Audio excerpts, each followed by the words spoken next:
Sebagai bagian kegiatan akademis, hitung cepat atau quick count punya argumen teknis metodologis yang bisa dipertanggungjawabkan.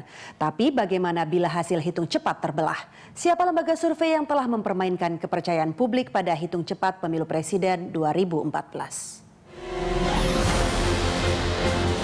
Nama Pusat Kajian Kebijakan dan Pembangunan Strategis Puskaptis melambung setelah merilis hasil quick count atau hitung cepat pemilu presiden 2014. Temuan Puskaptis, Prabowo Hatta unggul dari Jokowi JK. Hasil Puskaptis paling mencolok dari 3 lembaga lain yang mengunggulkan Prabowo. Puskaptis mencatat jarak kekalahan Jokowi dan Prabowo sekitar 5%. Dari situs Puskaptis yang memanfaatkan domain gratis wordpress.com, disebut lembaga yang berdiri sejak 2006 ini beralamat di Asem Baris, Jakarta Selatan. Kami mencoba menelusurinya. Saya persis berada di depan kantor lembaga survei Puskaptis, sesuai dengan alamat yang tertera di website. Dan ternyata ini adalah kantor konsultan milik PT MKA Karya Aditama. Menurut informasi dari warga, Puskaptis pernah berkantor di sini sekitar tahun 2009 dan 2010. Di daftar lembaga survei yang terdata di KPU, Puskaptis mencatat beralamat di Pesanggerahan, Jakarta Selatan. Berdasarkan website KPU, lembaga survei Puskaptis ini mendaftarkan diri di Jalan Sabar, Petukangan Selatan, Pesanggerahan. Dan ternyata ini adalah rumah milik pemimpin lembaga survei tersebut. Direktur Puskaptis Husin Yazid menolak ditemui. Namun, ia pernah menyebut hasil hitung cepat lembaganya yang diambil dari 1.250 TPS bisa dipertanggungjawabkan secara akademis. Kita sudah melakukan sesuai kaidah ilmiah dan teori yang kita lakukan dan teori yang ada. Nah, di mana pertama kita menetapkan metodologi. Metodologi yang sudah kita lakukan yaitu dengan menggunakan multi-state random sampling, margin error kita 1 sampai 1,2%. Lalu sebaran kita mengambil data sampel TPS sebanyak 1.100 sampai 1.250 menyebar. Yang pastinya berapa, Bang? Apa? Sebentar loh, ini kan saya mau jelasin dulu. Pengen tahu aja. Iya.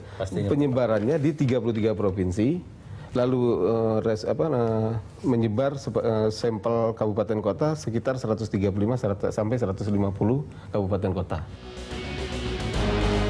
Husin bahkan menantang lembaga survei yang hasilnya berlawanan dengan hasil penghitungan suara nasional KPU membubarkan diri. Saya berani, wasitnya KPU, hasil apapun dari KPU harus kita hormati. Ya. Nah, kita karena ini lembaga kompetensi, lembaga kredibel, artinya supaya masyarakat tahu siapa yang kredibel, ya kan?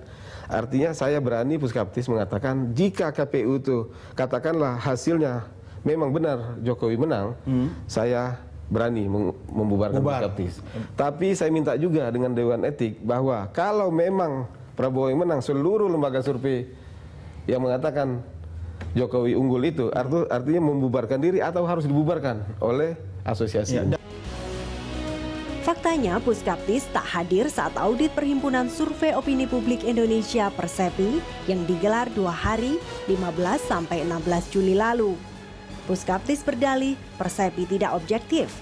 Sementara anggota Persepi lainnya, yaitu Jaringan Suara Indonesia, juga menolak diaudit dan memilih mengundurkan diri.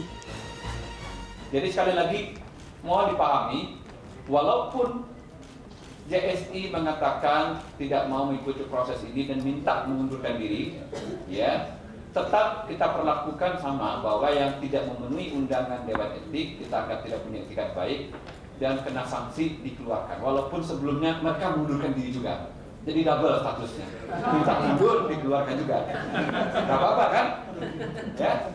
Jadi Puskaptis tidak bersedia datang ya karena melanggar kode etik ya kita keluarkan dari persepi.